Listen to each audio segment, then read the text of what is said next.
Koponomensen yang ada di kantor pusat PA Raja Tarutung, dan saat ini saya sedang mengikuti konferensi perempuan yang diadakan di gedung Raja Pontas Lumban Tobing. Di belakang sana adalah rumah dinas Eporus kita, Eporus HKBP. Saudara-saudari sekalian, saya akan menyapa kita di pagi hari ini dengan firman Tuhan. Sebelum kita mendengarkan firman Tuhan, marilah kita berdoa.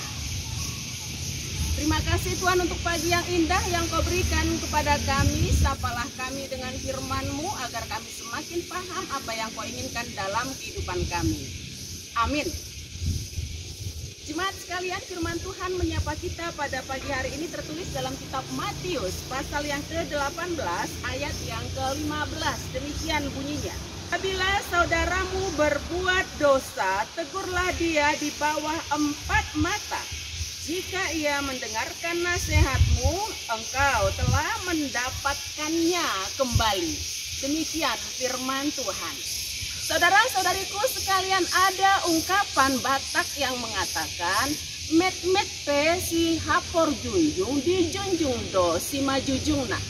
Artinya, walaupun orang sekecil apapun dia, serendah apapun keberadaannya, tetapi semua orang mempunyai harga diri. Oleh sebab itu, apabila harga dirinya terusik, maka dia akan bisa melakukan segala sesuatu yang terkadang di luar nalar manusia. Pada saat ini, firman Tuhan menyapa kita, mengingatkan kita bahwa semua kita adalah manusia yang sudah berdosa.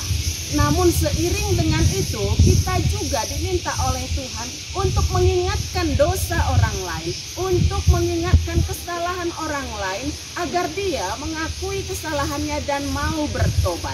Firman Tuhan mengatakan dalam kitab Hesekiel pasal 33 ayat 7, bahwa adalah suatu hal yang menjadi tanggung jawab kita apabila Tuhan sudah tahu dan mengatakan kepada kita apa yang harus kita lakukan terhadap orang yang berdosa, dan itu tidak kita lakukan, kita tidak ingatkan dia, maka dari kitalah yang diminta pertanggungjawaban darahnya, pertanggungjawaban nyawanya, karena dia kita biarkan jatuh ke dalam dosa yang kelam. Oleh sebab itu, kita diminta untuk mengingatkan kesalahan teman kita. Hanya saja Yesus mengingatkan kita supaya kita melakukan hal-hal yang menjadi tahapan-tahapan dalam mengingatkan orang lain. Apa itu? Jangan permalukan dia di depan orang banyak. Tegurlah dia dengan penuh kasih. Dikatakan dalam nats ini kita harus menjumpai dia. Oleh sebab itu, muatan dari nats ini hendak mengatakan supaya kita melakukan teguran dengan dasar kasih.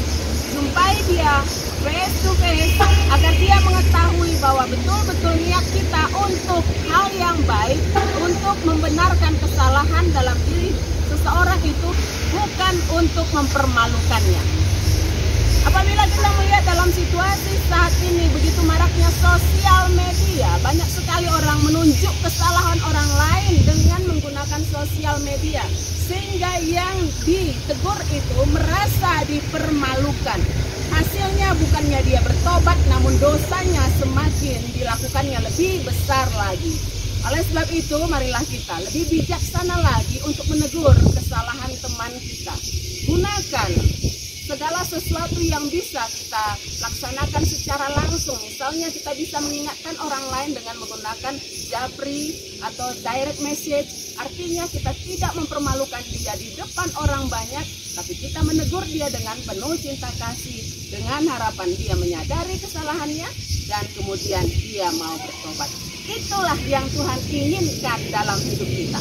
Tuhan tidak menginginkan kita untuk menunjuk kesalahan orang supaya dia dipermalukan, tapi Tuhan menginginkan kita untuk menunjuk dan mengingatkan kesalahan orang lain agar orang itu mau bertobat. Marilah jemaat yang dikasihi Yesus Kristus, lakukanlah tugasmu untuk mau menegur kesalahan teman dengan muatan cinta kasih yang sudah terlebih dahulu kita terima dari Yesus Kristus. Amin. Marilah kita berdoa. Terima kasih Bapa, dalam segala kesalahan dan dosa kami, Engkau masih memakai kami mengingatkan orang lain. mampukan kami untuk mengingatkan mereka dengan cinta kasih. Dengan demikian mereka boleh kembali ke jalan-Mu yang benar, dan kami boleh menjadi orang yang lebih baik lagi untuk hari lepas hari. Dalam Yesus Kristus kami berdoa. Amin.